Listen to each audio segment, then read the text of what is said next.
자, 안녕하세요. 성공을 만드는 남자 성공 셰프 김성남입니다.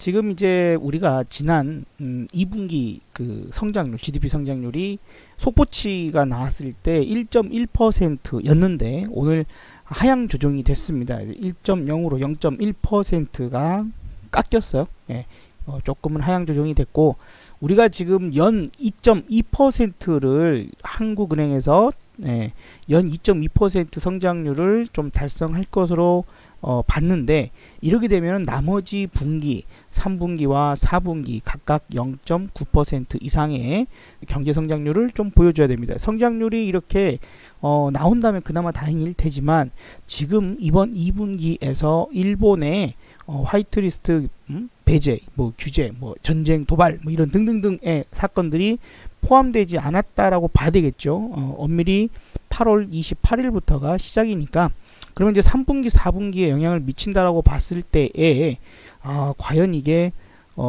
이루어지기 쉽겠는가? 조금은 어려울 수 있다 하는 그런 빨간불이 들어왔다라는 기사 오늘 좀 상당히 눈에 띄는 부분들에 있습니다. 오늘 시장도 약간은 크게 떨어지거나 그러지는 않았지만 조정을 좀 보이는, 사실 그동안 며칠 동안 반등을 보이면서 좀 피로감을 많이 느끼게 하는 그런 움직임인 것 같기도 합니다. 이러면서 또 좀 보기 싫은 뉴스 중에 하나가 바로 이제 OECD 방식으로 중산층 지수를 환산했을 경우에 지금 IMF 수준으로 급락을 했다. 사실 어떤 정권이 들어섰든지 간에 그럴 수도 있는 그런 일 수도 있어요. 왜냐하면 이제 인구가 감소했다는 부분들 도 있고, 어쨌든 간에 지금 현재 허리를 잡아줘야 되는, 사실 어떤 나라가 탄탄한 모습을 보여주려면 중산층이 탄탄해야 되거든요. 좀 더 그 아래쪽 계층에 계시는 분들이 중산층으로 올라오기가 쉬워야 해요. 중산층으로 올라오기가 쉬워야 됩니다. 상위층에 사는 사람들까지 올라가기야 어렵다 하더라도 일단은 우리가 조금은 많이 어려우신 분들이 중산층으로 올라오는 건 쉬워야 됩니다. 이제 그런 부분들이 조금은 많이 어렵지 않냐라는 부분들이고, 우리가 바로 그러한 계층을 뚫기 위해서 우리는 투자를 하고 있죠. 투자가 그럴 수 있는 방법 중에 하나입니다. 우리가 좀 재벌이 될 수 있는, 큰 부자가 될 수 있는 방법이 세 가지가 있거든요. 첫 번째는 그런 부모 밑에서 태어나면 됩니다. 나랑 해당이 사항이 없죠. 두 번째는 그런 배우자를 만나면 됩니다. 그런 왕자님 내지는 그런 공주님을 어떻게든 잘 물어가지고 결혼을 잘하면 됩니다. 또 나랑 상관없죠. 옆에 배우자를 보면서 한숨 쉬지 마시고. 세 번째는 이제 투자를 잘하면 돼요. 사업을 엄청나게 ITM 대박을 터뜨리든지 아니면 투자를 잘하든지, 어쨌든 사업도 지금은 매우 어려운 구간이고, 사업할 바에는 차라리 소액으로 투자를 하는 것이 훨씬 낫다. 이게 좀 제 생각입니다. 계속해서 급감을 하고 있는 그러한 모습들이고, 그래서 상당히 저조한 지금 중산층이 흔들리고 있는 모습을 일단은 뉴스가 나와서 조금은 씁쓸한 그런 그 부분들입니다. 여러 가지 부분들로 어렵다는 얘기를 좀 드리고 있는 거예요. 지금 유럽 쪽에서도 마찬가지로요. 지금 노딜 브렉시트 이런 부분들과 암울한 성장 전망에 지금 유로 달러 그 환율 파운드화 가치가 매우 크게 폭락을 하고 있죠. 10월 달까지 노딜 브렉시트를 밀어붙이겠다라고 지금 영국 총리가 좀 이야기를 하고 있고, 그러다 보니까 어쨌든 무역 분쟁 고조, 그 다음에 글로벌 경제 둔화, 브렉시트 여파 등등등등으로 독일이 지금 가장 탄탄하게, 사실 제주국가 중에 지금 독일이 상당히 강국입니다. 세계의 한 2위 정도를 다툴 수 있는 독일이 강국인데, 어쨌든 독일이 흔들리면 유럽은 끝났다고 보시면 돼요.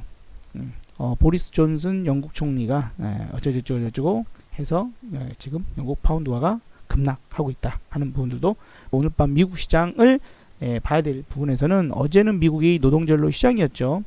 이 뉴스들을 또 안 볼 수가 없습니다. 미중 무역 협상 재개가 균열을 보이고 있다 하는 그런 조짐이 있다라고 하는 부분들인데요.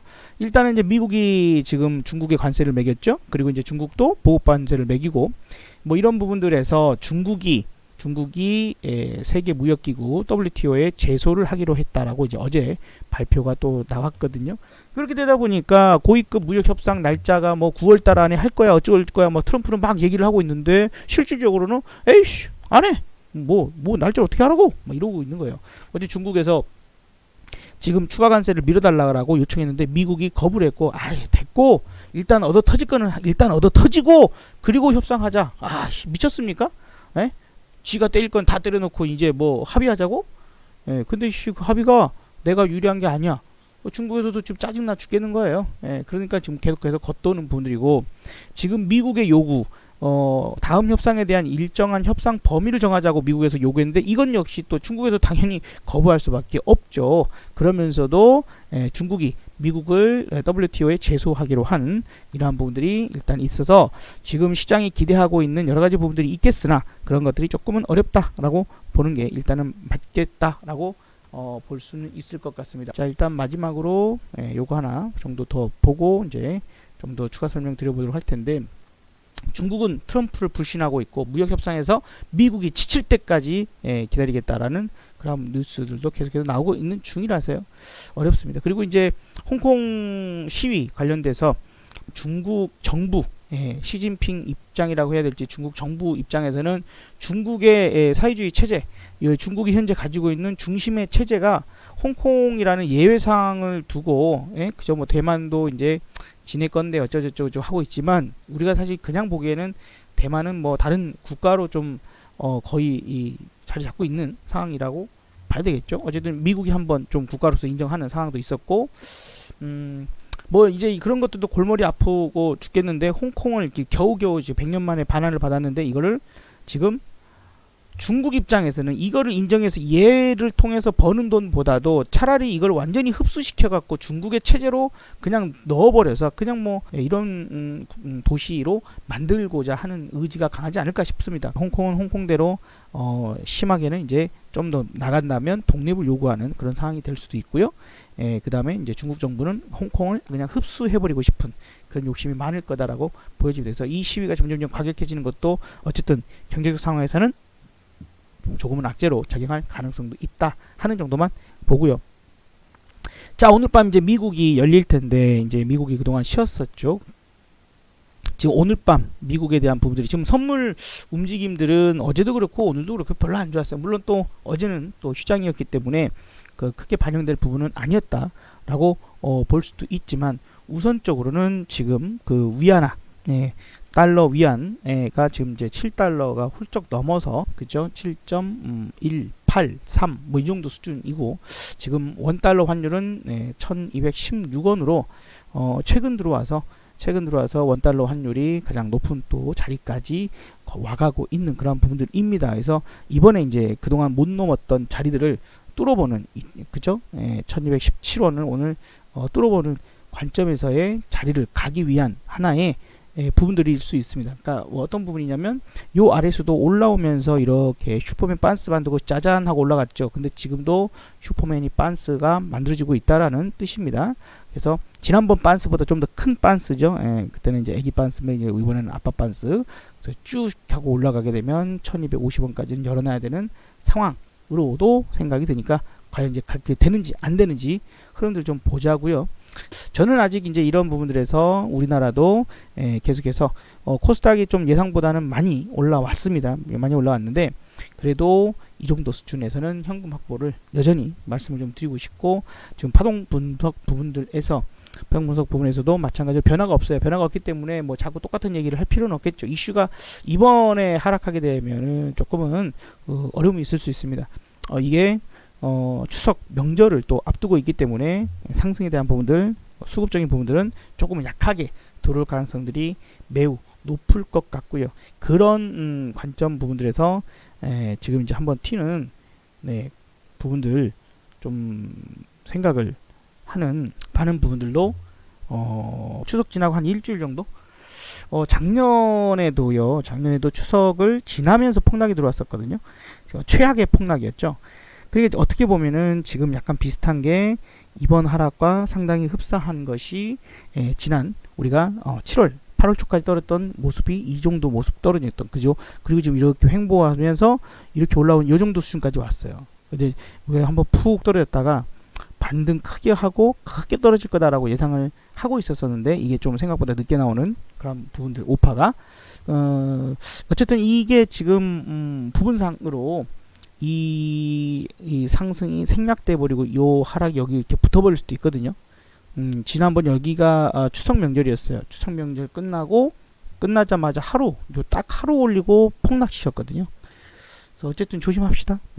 시기적으로 작년과 약 한 달 시간차를 만들고 똑같다고 말할 수는 없지만 비슷하게 가고 있는 중이라서 우리가 주의가 필요한 것 같아요.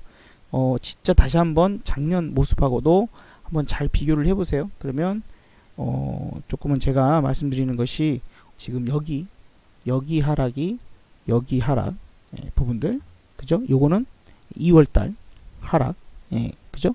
올랐다가 다시 한번 폭락 뭐 이런 부분들이 반복되고 있어요. 파동의 길이 그 다음에 이제 조정의 길이 뭐 이런 것들은 좀 다를 수 있는데 가는 길은 비슷해요. 근데 어쨌든 갈 길은 갈 겁니다. 갈 길은 갈 거예요. 이제 그거는 이제 우리가 실시간으로 추적을 하면서 접근해야 되는 부분들이니까 관리를 하시면 좋을 것 같습니다. 다시 한번 여기 하락 1번 그 다음에 반등 요때는 좀 길었고 그리고 폭락 그 다음에 횡보 그리고 언젠가 나타날 요거는 잘 먹어야 됩니다. 그죠? 요거 떨어지면서 우리가 어마어마한 수익을 냈는데 지금 더 큰 게 남아있다라는 관점 그죠? 더 큰 하락이 나오는 관점이라고 봐야 되니까 참고 꼭 하시고 조심해서 나쁠 거 없어요. 늘 말씀드리지만 조심을 해서 나쁠 건 없는데 갑자기 미국 나스닥 선물이 갑자기 설명 중에 급락을 하기 시작을 하네요. 네. 자, 그래요. 왜 갑자기 급락하는지는 모르겠으나 혹시 저희가 실시간 라이브 방송을 혹시 밤에 하게 되면 원인 파악이 되면 되는 대로 알려드리도록 하겠습니다. 그래요. 자, 아무튼 갑자기 미 선물이 떨어지네요. 네. 자, 우리에게 또 원하는 모습이 행운이 또 나오기를 바라면서 여러분들 오늘 하루 수고하셨고 내일 큰 수익 만드시는 분들 되셨으면 좋겠습니다. 감사합니다. 여러분 수고하셨습니다. 성공 셰프 김성남이었습니다.